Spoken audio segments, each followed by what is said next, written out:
Hello, I'm Javier Harkeen, and this is Harking Back, a podcast about the pop culture of a lifetime. Whose life? Mine. I'm going back through every year I've been alive and finding out what was going on in that year. This week we're looking at 2008. I was 26. What were you doing in 2008? Let's have a look at some of the things that happened in 2008. I look back at 2008. I had a really lovely 2008 because I was working at the theatre as part of this improv troupe. The theatre was called the Court Theatre. We were the court jesters, and on Friday and Saturday nights we could put on improv shows on the sets of the plays. So the play would play, and then afterwards we would do a late night improv show. However, there were 3 times this year I got to be in the plays. So there were 2 spaces in the theatre. There was Court 1, which was the big theatre, which held about, about 350 people or something like that, or 300. This is big for Christchurch. This is huge. And the other one, which was Court 2, which they later renamed the Forge. Anyway, that one held about 120. Anyway, in January, me and 2 other improvisers, we got to do a show in the little one, the Court 2, the Forge. And it was a show that we'd done a couple of years ago. It was called Pulp William. And it was an improvised full-length show, kind of like Tarantino styles, but with Shakespearean language and themes and everything.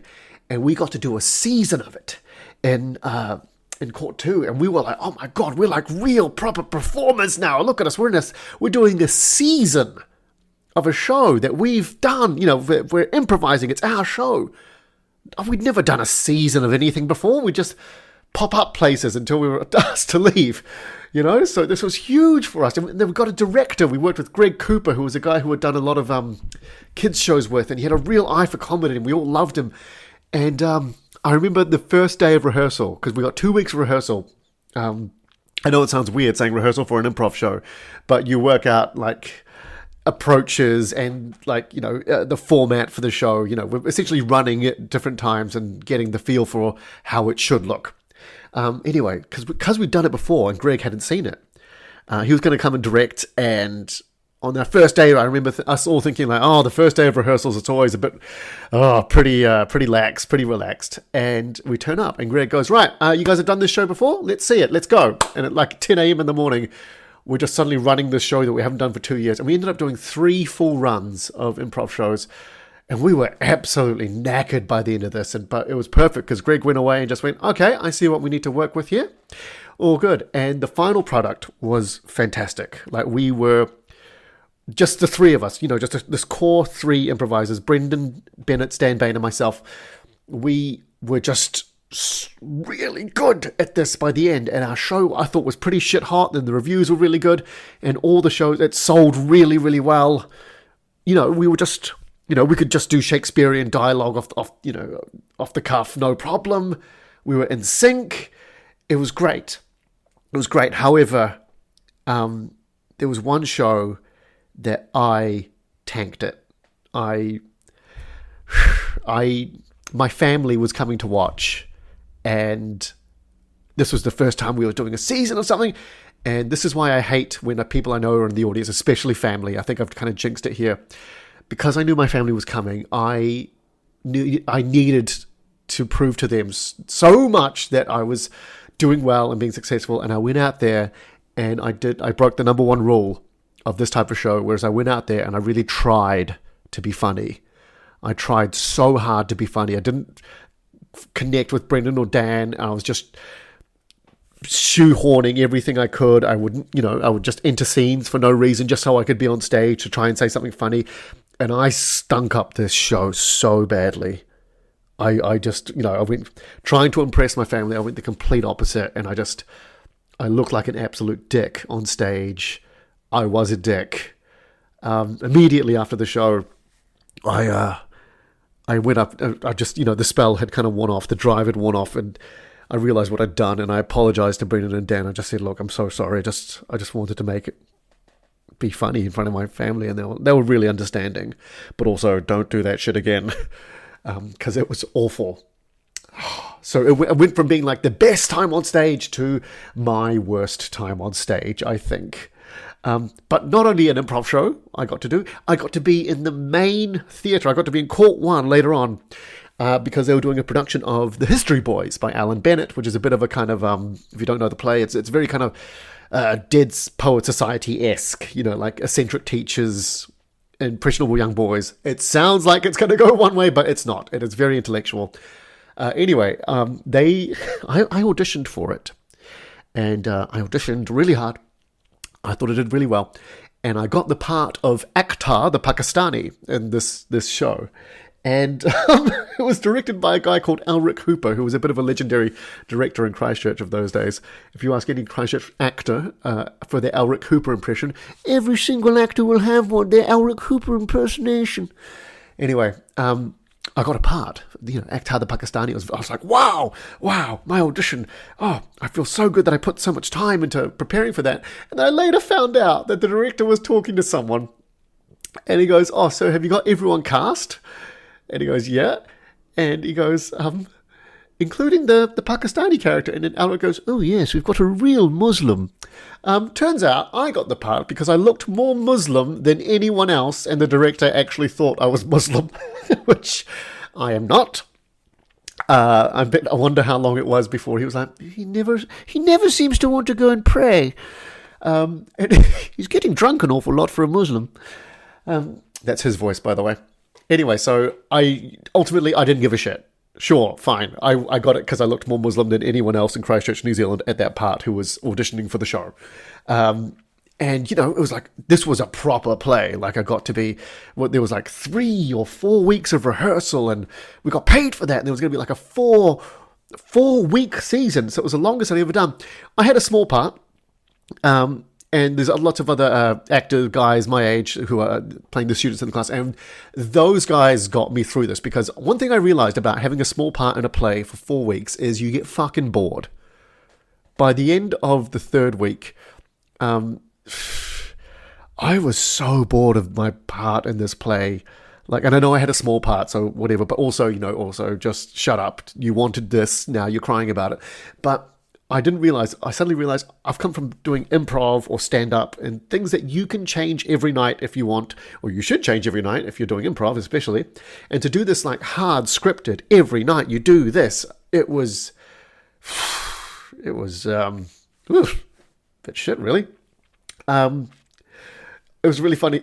So the Court One audience, the bigger audience, they were the kind of blue rinse brigade.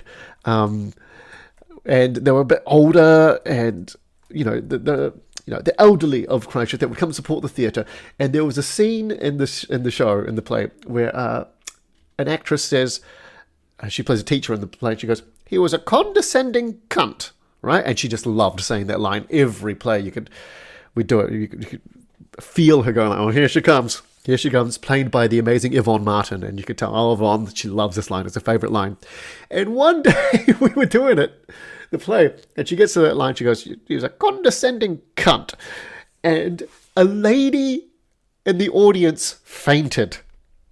She was so shocked at this line, she fainted in the audience, and they had to kind of get people, the ushers all over there, and I just couldn't believe it. Straight after this, after doing the History Boys, after being a real actor on the real big stage, there was another play that was on in the smaller theatre again, and this one was called The Cape, and it was about 4 high school kids or coming of age drama, young boys. I'm 26 at the time, but hey, I've got Chinese genes. I've got a playing an age range a few years below.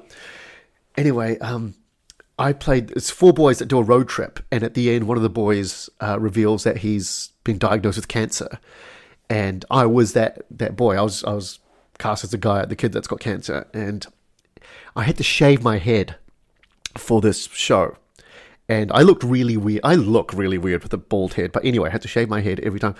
And there's a scene at the end, because my character wears a hat the whole time.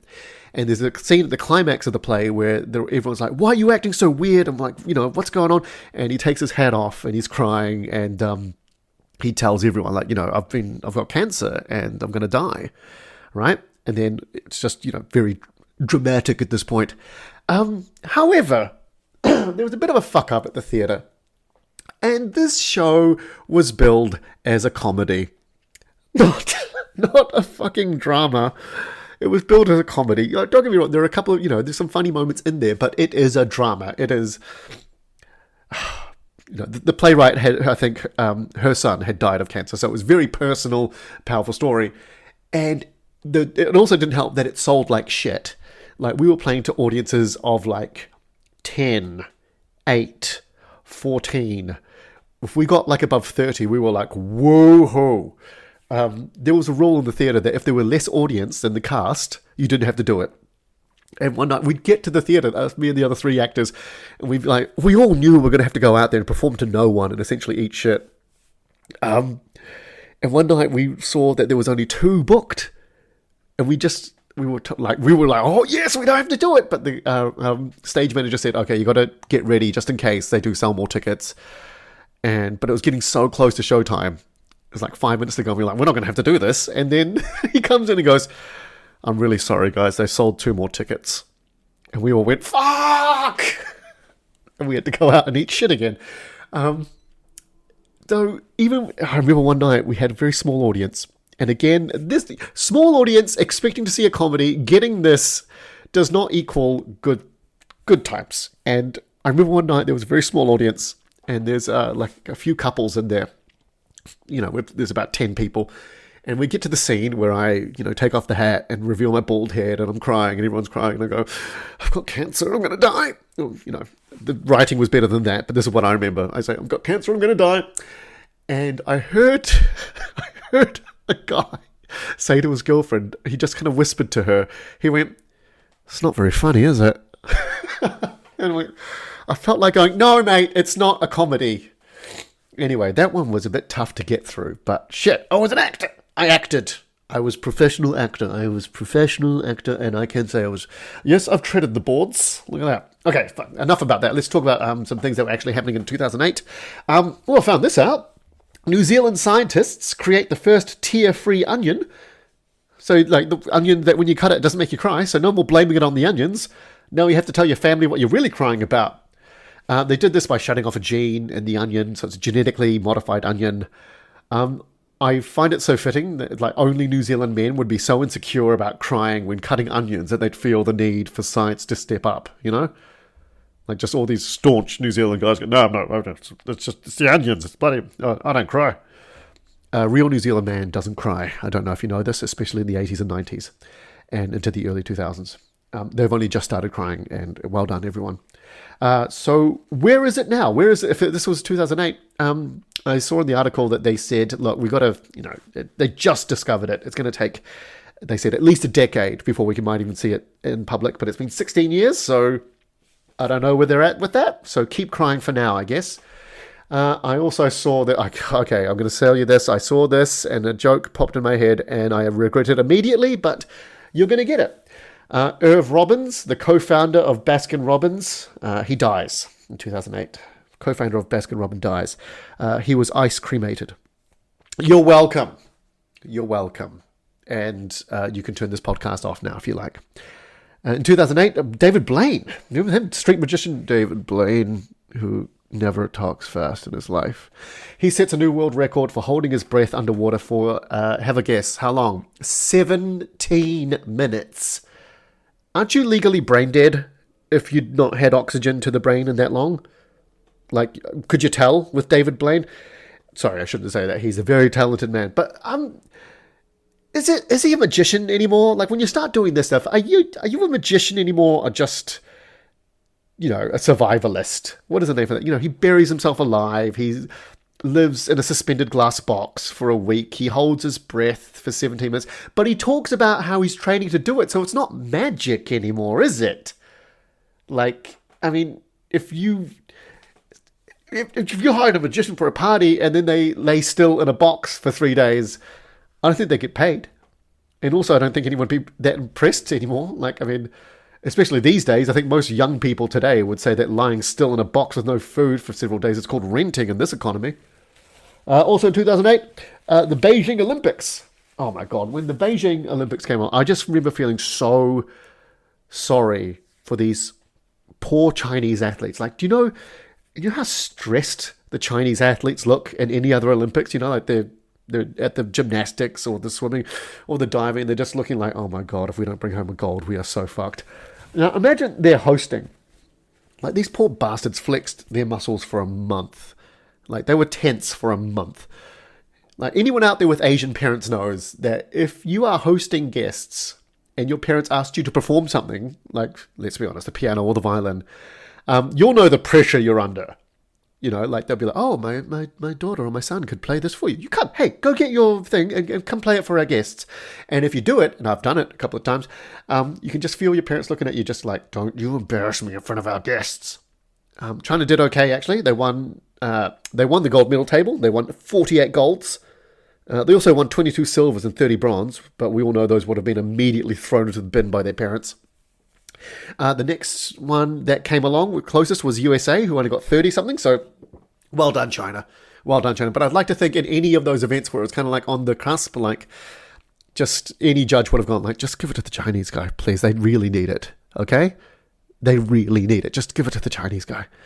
This is also the Olympics where Usain Bolt wins the 100 meters and runs it in 9.69 seconds, which is lightning. What are the odds his name is Bolt? Holy shit. Why is it that the 100 meters is the sexiest sport at the Olympics? Like, you know, it's all, you know, the Olympics motto is like higher, further, faster, or, you know, all that sort of stuff. But no one really cares who's the strongest. Like, you know, tell me who won the gold for weightlifting. And, you know, like, or who won the high jump. No one cares who's the strongest or the highest, but the fastest. There's something very alluring about that. I don't know what it is. You tell me. In TV, we get some great shows. Things like Breaking Bad premieres. Oh my God, what a show. I don't really watch that much TV these days. My wife likes watching TV. Annie likes watching TV because her job is very stressful, and she likes watching TV to just kind of like unwind. And she loves things like courtroom dramas and medical dramas or complete trash. And like, I don't really watch any of the dramas with her. Actually, she likes a lot of stuff like by Aaron Sorkin, like Newsroom. Like, that's great.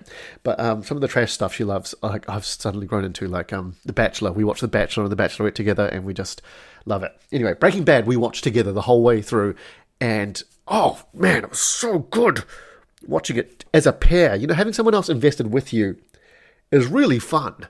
And you can see why people get annoyed when you're like, you watched an episode without me? But Breaking Bad is a character study in character studies of character arcs. How this guy goes from being like this lovely, you know, mild-mannered chemistry teacher to criminal underworld kingpin, narcissist, crazy psycho. It's great. And the chemistry with him and Aaron Paul, oh, it's fantastic. Of course you've heard of it. Also, you might not have heard of is a British show called The In-Betweeners. It's a comedy show about four friends in high school. And this is just the most realistic portrayal of what it's like to be a boy in high school I think I've ever seen in a program. They're called The In-Betweeners because they're in that social in-between demographic where they're not the coolest kids, but they're not the absolute, you know, bottom of the pile either. They're in between. So, and just the stereotypes or the you know, the members of their group, like the hopeless romantic, everyone had a friend like that, you know, the idiot who somehow seemed to fall on his feet every time anyway, the guy that would comment, you know, the intellectual, and the guy that would just spout bullshit all the time, the one that would be like, oh yeah, I fucked 30 girls. Like, these are the people that you meet at high school being a boy. It was, I found it so funny because it was so true to what it was like. I don't know. Do girls like this show? Guys will definitely watch this and go, yep, that's what it's like being a boy at high school. Let's have a look at the video games that came out in 2008. You got great titles like Fallout 3, The Force Unleashed, Dead Space, Metal Gear Solid 4 comes out. Also in 2008, huge game, probably the biggest game of the release of the year was GTA 4. I played it. I stopped playing it when I was hounded, because you get a cell phone in this game. I think it's the first time you get a cell phone. Anyway, I stopped playing it when I was hounded by friends in the game, like needing me to take them on dates. Like, I'd be in the middle of a police chase and suddenly I have to take my cousin bowling or I'll lose points. I was like, I don't want to take you bowling. I don't want to, you know, it forces you to have these relationships with people in the game. And it really takes me out of my murderous rampage, you know? And the game also made me set up a dating profile to go on a virtual dating site. And when it said that my relationships were failing, I was like, I'm out. I'm done. Like, I came to this game to be a career criminal. I don't need to come here to disappoint women. I can do that in real life. That is not escapism for me. You know? Also in 2008, Gears of War 2 comes out. Played that. Loved it. It comes out and it just improves on everything the first one did. Right? As far as gaming sequels go, this is the standard of how to heighten your franchise. Gears of War 2. Very, very good. And the story in it is very compelling. But Game of the Year, for me, has to go to Left 4 Dead.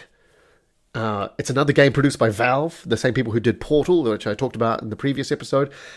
It's a zombie first-person shooter, but it leaned in very heavily on the cooperative angle. You play as a team of 4, always 4 characters, either with your friends or AI, computer characters, and you had to stay together. You couldn't be a hero. If you ran off on your own, you'd be dead. You'd let the team down. You had to stay together. And also, at the time, I'd never seen so many zombies in a game.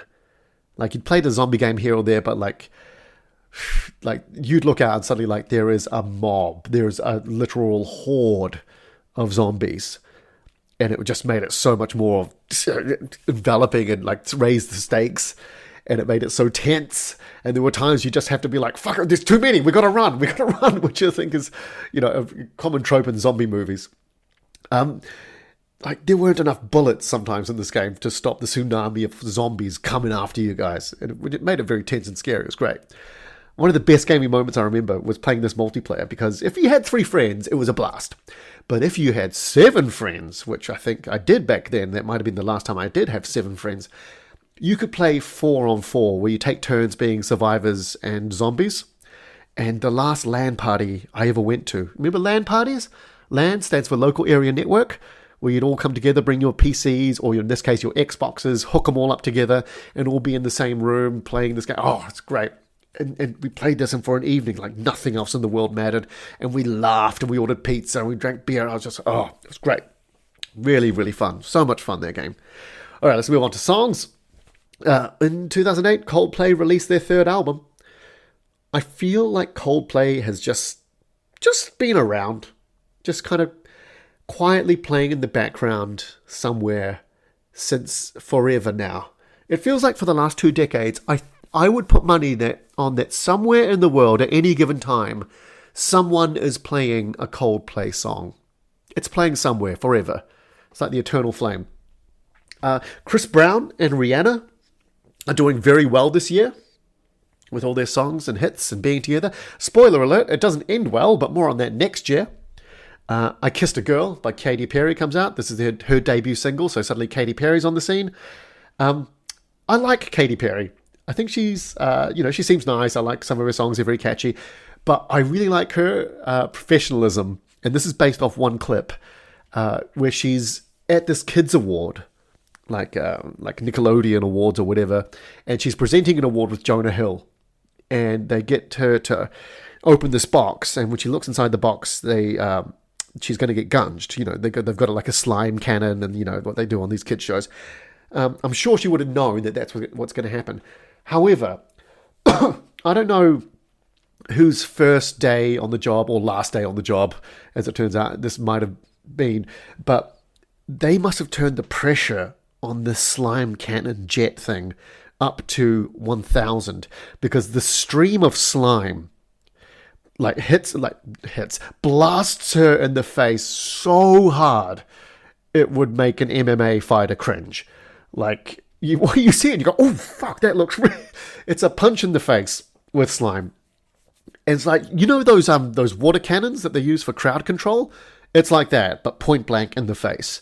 It knocks her off her feet, right? Like, she opens this box and poof, just her world ends. And any person could have quite rightly, justifiably lost their shit at that moment, because it was pretty much an assassination attempt as far as I'm concerned. But she takes it like a champ. Like, this has gone up her nose and like she's probably it's in her brain. I'm sure it is. But she laughs, she wipes her face, she raises her arms and cheers, and like, what that is a professional. It just carries on with the show. Like, I would have lost my shit. I would have ruined the rest of these awards. I wouldn't have cared it was kids. I'd be like, who the fuck did this? If you haven't seen it, definitely check it out on YouTube. Just search in Katy Perry Almost Dies, I think. She also sings Hot and Cold. This year she releases Hot and Cold. You're hot and you're cold. That one. My daughter sings that one. She loves that song because it's the MasterChef Australia intro. And MasterChef Australia is something that Annie and Clara, my daughter, watch together. They love watching it, and she loves that intro. Paper Planes by MIA drops in 2008, or it's doing very well in 2008. I spent a bit of time in Melbourne in 2009, I think, and I would play this song over and over as I'd walk the streets. This one always makes me think of Melbourne. And Slumdog Millionaire. Let's have a look at the top 5 songs for 2008. At number 5, it's Apologize by Timbaland, feat. One Republic. This is the first time I think I've seen a feat of like a band, like not like a rapper, but like a band. Timbaland, feat. One Republic, or is Timbaland a rapper? I can't remember. It sounds very One Republic to me anyway. Apologize. My Annie loves it because she's a big fan of contemporary dance, and when she heard this and we were listening together, she was like, this would make a great contemporary dance song. You know, that too late to apologize. That one always makes me think of her. Number 4, Lollipop by Lil Wayne, feat. Static Major. Hey, Static Major, props to you for having 2 well-spelt words, properly spelt words for your name. I really appreciate that. Lollipop, I didn't know it. I listened to it. It might be the most forgettable R&B song ever. Just not my bag. Number 3, No One by Alicia Keys. No one. That one. It's pretty good. I like Alicia Keys. She's always looks super sincere. Talking of super sincere, at number 2, Bleeding Love by Leona Lewis. Oh my God, she does a great job at this. What's the thing I'm thinking about? Leona Lewis, she's also famous for the cover of Run, you know, that light up, as if you had a choice. She nails it, but that's actually a cover because the original artist is Snow Patrol, the guys that do Chasing Cars from Grey's Anatomy. They did the original, and I think Leona Lewis, her version is better. Sorry guys. And at number 1 is Low by Flo Rida featuring T-Pain. And every time I hear this, I just think of Tom Cruise dancing from Tropic Thunder. That's the only reason I love this song. That's it. Because, anyway, we'll get on to Tropic Thunder in a bit, because let's go move on to the movies of 2008. In 2008, you got movies like WALL-E, Pixar's latest movies, WALL-E. I remember they were very, everyone talked about, like, there's no dialogue in this movie until 40 minutes into the movie. I think more movies would have benefited from not having any dialogue until 40 minutes in. Twilight, the first Twilight movie drops, and everyone, and we suddenly get introduced to Robert Pattinson for the, and wasn't there like a, I can't remember, was there a lack of backlash of Robert Pattinson being cast as the sexy vampire? Because I remember when 50 Shades of Grey came out, and they cast the guy, everyone was like, there was a hashtag of like, not my Christian Grey. I can't remember if there was any controversy when Robert Pattinson got cast as the sexy vampire. Let me know if there was. Am I remembering this wrong? Slumdog Millionaire comes out in 2008, one of Annie's favourites. Really fun, great film by Danny Boyle. And when we were doing the Court Jesters improv troupe, we would have guests, we'd have a weekly workshop, and sometimes we'd have guest instructors come in and teach us things from, like, you know, speech or singing or whatever. And we had a dance teacher come in, and she used the dance at the end of Slumdog Millionaire, you know, that Bollywood dance that they do with, you know, Jai Ho, that one. She taught us that as a bit of an exercise, and we loved doing it. We loved it. We just kept going, can we do it again? And we had it for 2 sessions. And the second session, she came in and was like, oh, okay, we could do this time. We all went, no, can we do the Bollywood dance again, please? And she was like, really? And we went, yes, do it, please. Take us through it again. We're improvisers, not dancers. We've forgotten everything. Gran Torino comes out in 2008. I love this movie. I love it. It's Clint Eastwood being an openly racist, grumpy widower who, over the course of the movie, learns that Asians are people too. They're just like us. They've got feelings, and they eat food as well. Not the same food, but they, you know, they're people. It's unintentionally hilarious in places, but also is hardcore. Like, Clint Eastwood is such a hardcore old man. Like, there's a bit with Like that line I love from it, where he comes over and beats the crap out of an Asian gangster. And he says, "If I have to come back here, things are going to get fucking ugly." It's amazing. He looks like he's got murder in his eyes. He's still got it, Clint Eastwood. He's old as hell in that movie. He's still got it. Tropic Thunder comes out in 2008. And oh my God, Ben Stiller, like you go back and watch Zoolander, and it is so ahead of its time. Go back and watch Tropic Thunder, and it is again so ahead of its time. It's a parody of modern Hollywood, and it nails every aspect. Every part of it is just a perfect dig at modern Hollywood at 2008, and it still carries through to today. And Tom Cruise, like I mentioned before, as Les Grossman, as this, with prosthetic, thickened forearms and hands, and balding head. Tom Cruise he steals the show. He's definitely the highlight of the movie. And everyone's great. The funny thing is, they've got Jack Black in this movie. And for a comedy, you think Jack Black would be nailing it everywhere. I think he's the weakest link in this movie, which is nothing bad against him, but I think it's a testament to everyone else suddenly stepping up and becoming incredibly hilarious comedic actors in this movie. But Tom Cruise, he went uncredited. No one knew that he was going to be in this movie. When he popped up, like everyone in the theater just going, that's Tom Cruise. And he is so funny in this. He's such a dick. We can't talk about 2008 without talking about Iron Man. The MCU launches here. Robert Downey Jr., directed by Jon Favreau. And they just got everything right. Like, it's weird to think, like, Marvel Studios was losing money. And they essentially said, okay, we've sold the rights to all our popular heroes. That's why they'd sold off the rights to X-Men and Spider-Man. And so when you talk about like Marvel not being able to make those movies later on, it's because of rights disputes and everything, because Sony and Fox had bought those. Anyway, so they went, okay, we're going to make our own movie, so we're going to have to pay, so we got the rights to them, so we don't have to pay lots of money to the people we sold our heroes to. And so they made Iron Man. And it's weird to think, / amazing, that there was a time when Iron Man was very much a B, they were on the bench. They were Marvel's B team. And they picked Iron Man, who is an incredible character, in and out of the suit. Do perfect casting with Robert Downey Jr. And it's simple, because the big thing that makes Iron Man is that the main character goes through this change. He goes through from being this self-centered, arms dealer, to this guy that suddenly values his life and realizes that he has purpose and everything. And that's just, ultimately, that's the crux of why Iron Man works. And if Iron Man didn't work, we wouldn't have the Avengers, we wouldn't have any of the other movies that you like, we wouldn't know Infinity War, no Endgame, no nothing. It all hinged here. Also, I love Iron Man 2000. I love old school Iron Man because it was a real process and a real pain in the ass for him to get in and out of the suit.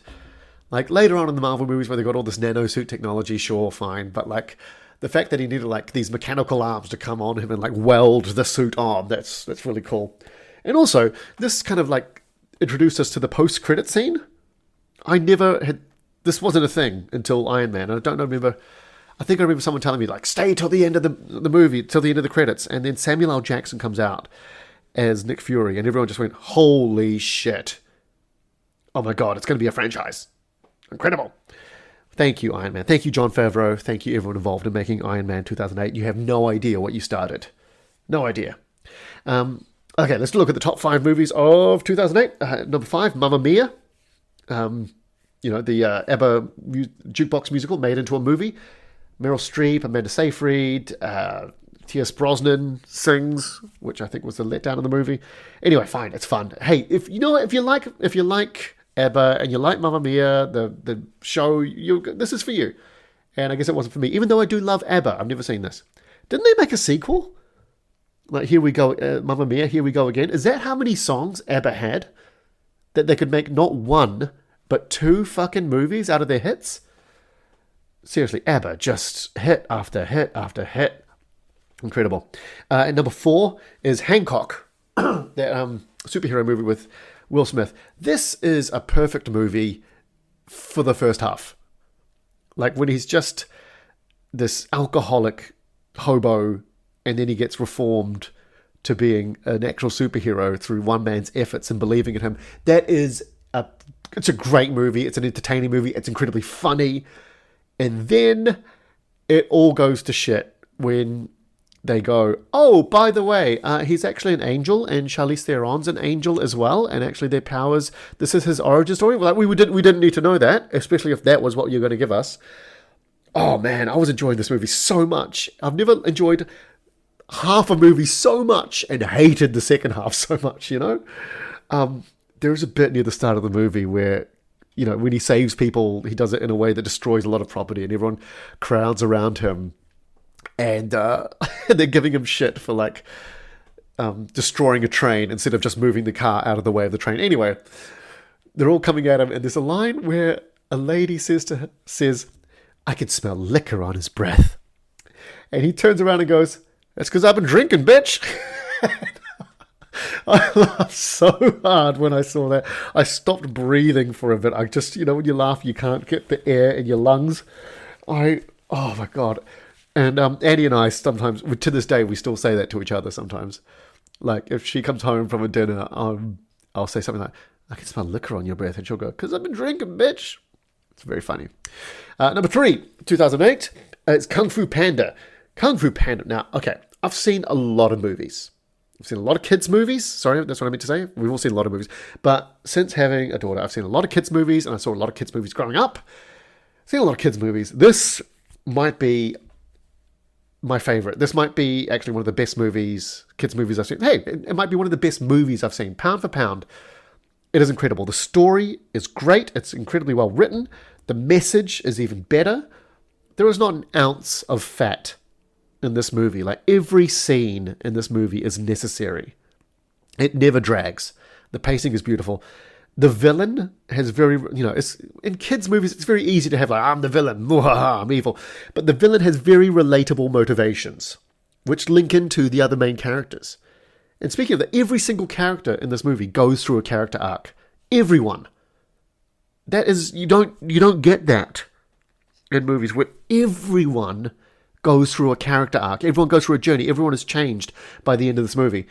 And kids' movies, like, you know, Kung Fu Panda. Kids' movies often tone down the violence, right?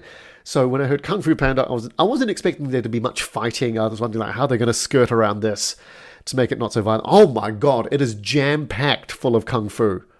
There is so much Kung Fu in this movie, and it's good. And the choreography is great and funny and fast-paced and exciting.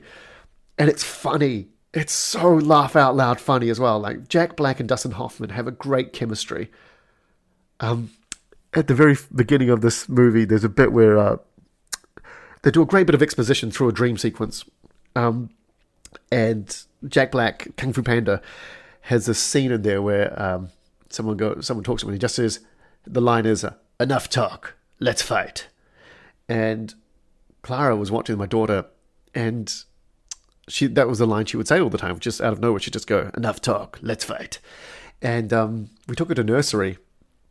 And the very first day we dropped her off at nursery, we're kind of leaving or something. And when we picked her up, the people said, she talked about fighting a bit today. And I was like, what do you mean? She just kept saying, enough talk, let's fight. I thought, yep, that's my daughter. Number 2 in 2008 is Indiana Jones and the Kingdom of the Crystal Skull. I love Indiana Jones. I loved the first 3 movies. I had friends go watch this, and they told me to never watch it. I had a friend look me in the eye and say, if you love Indiana Jones, you will never watch this movie. And I've not watched it, and I've not heard anything but crap about it. No, thank you. Let me know. Some people loved it. I know some people would have, but I just don't think it's for me. I don't need these legacy sequels, and I have not watched The Dial of Destiny, The Circle of Destiny, The Dial of Destiny. Anyway, I've not watched that one either because I know I don't want to see a very frail Harrison Ford. No, I don't want to. Okay, number 1 in 2008 is The Dark Knight, directed by Christopher Nolan, Christian Bale, Heath Ledger. I mean, it's a good Batman movie. You know, it's very enjoyable. I don't think it's the best. A lot of people praise us as like it's a masterpiece. No, I don't share that sentiment. I think at first it needs to be chopped in half. That runtime, bloody hell. You know, come on, Christopher Nolan, you're a great cinematographer. Be a great editor as well, please. I mean, it has its great moments. The action sequences are fantastic. I'd say it's less of a Batman movie and more of a Joker movie. I've never, like, Christian Bale, I've always felt quite sterile as Bruce Wayne / Batman. Like, I just don't feel much from him. Like, technically very good, but, and I don't know, but just, I don't feel there's any heart in there, you know? No, anyway. Let's talk about Heath Ledger's Joker, because everyone always talks about Heath Ledger's Joker in this movie, which is steals the show. It's the highlight of the movie. I'm going to go out on a limb here and say the Joker is a character you can kind of play any way you want, and you'll probably do a good job. Like, I say that because all the actors who have played the Joker have done the Joker in a different way, and they're pretty much all considered, there's not any bad one except Jared Leto. No one likes him. I don't think he did that bad a job. But and the funny thing is, each actor who's played the Joker over the years, they've kind of taken one aspect of the Joker and really amplified that, and it seems to work no matter which one you choose to pick. All right, everyone always talks, the Joker, he's this incredibly complex character. It seems to be you can choose any part of him you want and lean on that, and it'll work. Like Cesar Romero, the guy who played him in the 1960s Batman, he was very much the clown, the clown villain. Mark Hamill, who voiced him in the animated series, he was like the trickster Joker, who loved being evil and mischievous. Jack Nicholson from the 1989 Batman, he was more of the gangster aspect of the Joker. Heath Ledger was the anarchist. Jared Leto was the monster. And Joaquin Phoenix was the psychologically disturbed, society has let me down angle of the Joker. I mean, 6 actors, and only one of them really got a bad reception. And let's be honest, it was mainly just because it was Jared Leto. So I'm not saying that Heath Ledger's Joker wasn't amazing. It was. I'm just saying that most people that have played the Joker have also been amazing. That's my hot take. Yeah, cancel me now. That's all the swords at my neck meme take on that. Let me know if you agree or disagree. For me, the movie of the year is Taken. With Liam Neeson. Oh my God, what a sleeper hit this was.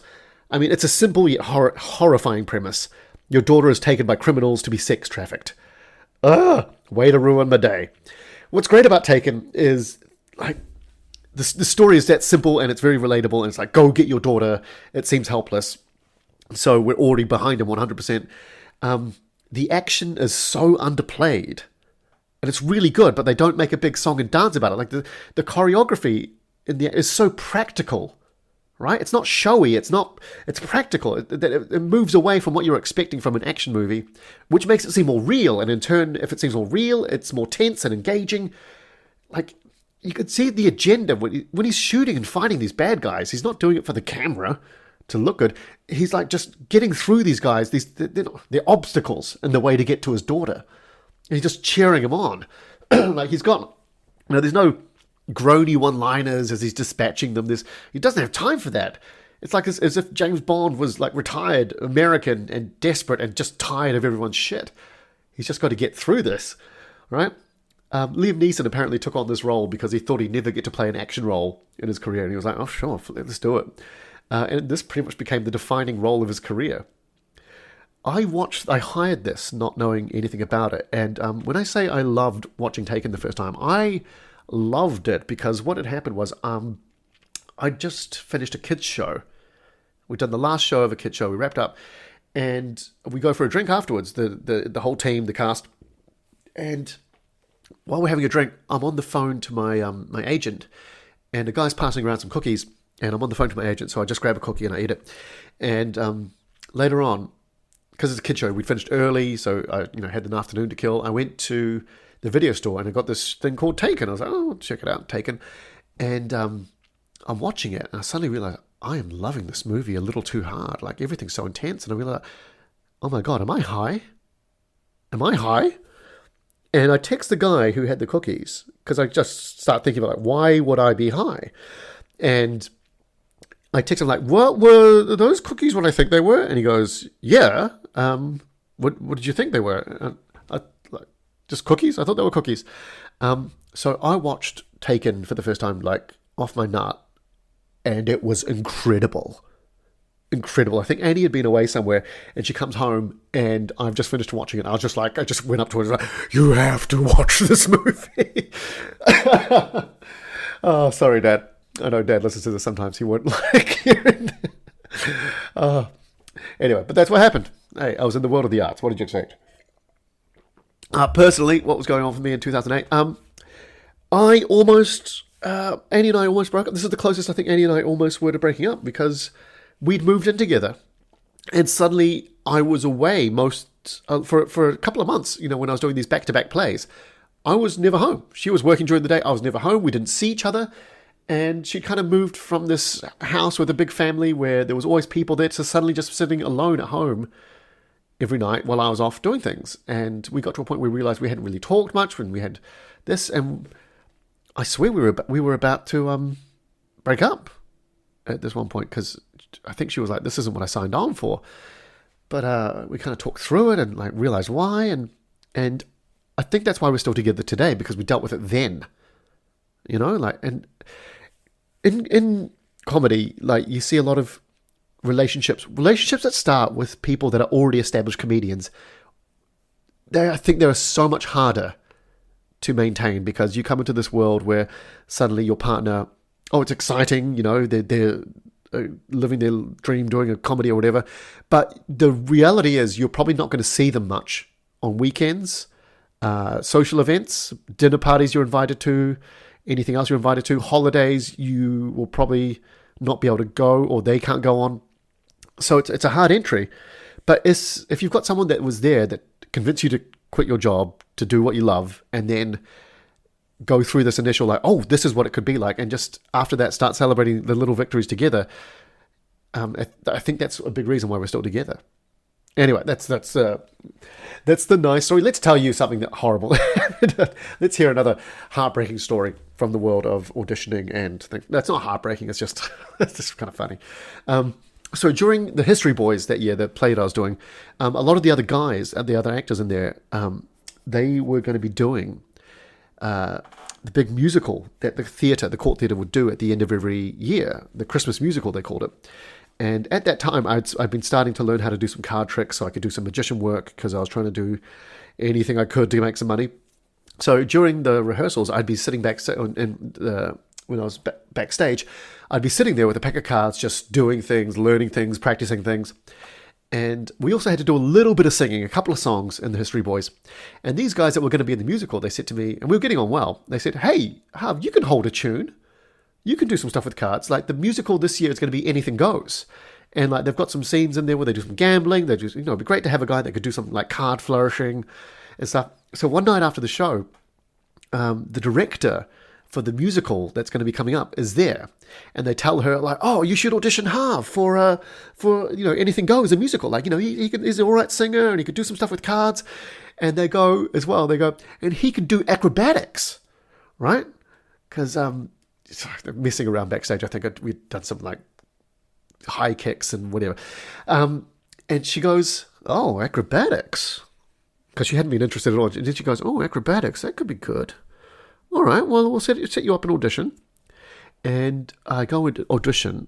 She's in there with the musical director, and I have to prepare a monologue and also sing a song for them. And I do my monologue, and they're like, whatever. And I sing, and I remember when I told the guy what I was going to sing. I said, "I'm going to sing Have You Met Miss Jones" by Robbie Williams. And he goes, "Oh, I hate that song." And I was like, "Oh, okay, whoops." And it just kind of all goes a bit nothing to write home. They're looking very bored. They're kind of looking at their watches, and they just go, "Okay, well, thank you very much for your time." And I start walking out of the room, and then I remember I haven't done any acrobatics for them. And that was a big selling point. And I suddenly perk up a little bit, and I turn around and go, "Would you like to see any acrobatics?" And she looks at me and just goes, "No." No, I don't care very much. I don't care if you're a gold medalist gymnast. Nothing can save that shit. So every time I've had a crappy audition or a crappy something, a little phrase that Annie and I say to each other, or other friends that I've told this story to, we just go, "Would you like to see some acrobatics?" And even even sometimes when the Court Theatre to this day has put out some audition calls for shows, I'll very bitterly just comment going, would you like to see some acrobatics? Anyway, guys, I'm going to leave it there. Thank you so much for listening. I hope you had a good time. I've had a lot of fun doing this one. I will catch you guys at the next one. See you. Bye.